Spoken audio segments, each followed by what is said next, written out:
Hello, हाय, नमस्ते. आजच्या mini ब्लॉगमध्ये तुमचं स्वागत आहे. आजच्या मिनी ब्लॉगच्या रुटीननुसार मी 6 वाजता उठले. आता ना मला हे सकाळचं सगळं कामावरून थोडं मॉलला जायचं आहे. आता मी 1 ग्लास पाणी पिले, मग मी झाडू मारून किचन साफ करून घेते व आंघोळीला जाते. आंघोळावरून झाली आहे, देवपूजा करून घेते.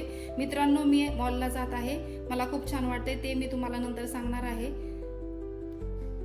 आता माझे मॉलचे सामान घेऊन झाले आहे. तर आता घरी मी पोहोचले, तर स्वयंपाक बनवायला स्टार्ट करूया. जेवणामध्ये मी आज नॉनव्हेज बनवणार आहे कुकिंग चॅनलसाठी. अर्णव, अनुष्का आणि तिचे पप्पा नॉनव्हेज खात नाहीत, म्हणून मी त्यांच्यासाठी पोटॅटो फ्राय भाजी व मसाले राईस बनवते. तर मित्रांनो, मला खूप छान वाटत आहे, म्हणजे मी आज नवीन कढई आणली आहे. माझ्याकडे भाजीसाठी खूप मोठी कढई होती. एखादी आपण नवीन वस्तू घेतली तर किती छान वाटतं. मला आज भूक नाही लागणार, कारण मला माझ्या आवडीची कढई भेटली आहे. खूप दिवसापासून मी ठरवत होते, पण ते होत नव्हतं, कारण माझ्याकडे तेवढे पैसे नव्हते. तर चला, अर्णव, अनुष्काला भूक लागली आहे, त्यांना मी जरा फास्ट करून जेवायला देते. माझा स्वयंपाक बनवून रेडी झाला आहे, मी जेवायला बसले. प्लीज तुम्ही पण जेवायला या.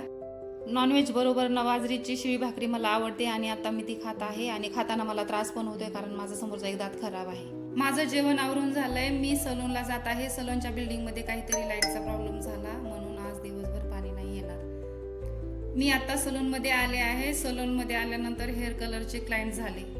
मित्रांनो, आज फक्त एकच क्लायंट झालं, त्यानंतर एकही क्लायंट झालं नाही. आपण जिथे राहतो ना, तिथे आपलं पार्लर हे 13 वर्षापासून होतं. आता आपण नवीन सलूनला शिफ्ट झालो, तेव्हापासून थोडे क्लायंट कमी झाले. जुन्या पार्लरपासून ते सलूनपर्यंतचा अंतर हा 10 ते 15 मिनिटाचा आहे. त्यामुळे क्लायंट यायला कंटाळा करते, म्हणून नवीन सलूनसाठी हा एरिया नवीन आहे, त्याच्यामुळे एवढे क्लायंट नसतात. त्यामुळे मला थोडा सपोर्ट करा. आणि 1 एप्रिलपासून थोडे पॅकेजेस मी बनवणार आहे, मी तसे ब्लॉगमध्ये मेन्शन करेल. मी सलून बंद करते. आजचा ब्लॉग बघितल्याबद्दल धन्यवाद. असेच बघत राहा, थोडा सपोर्ट करा. Thank you so much. बाय.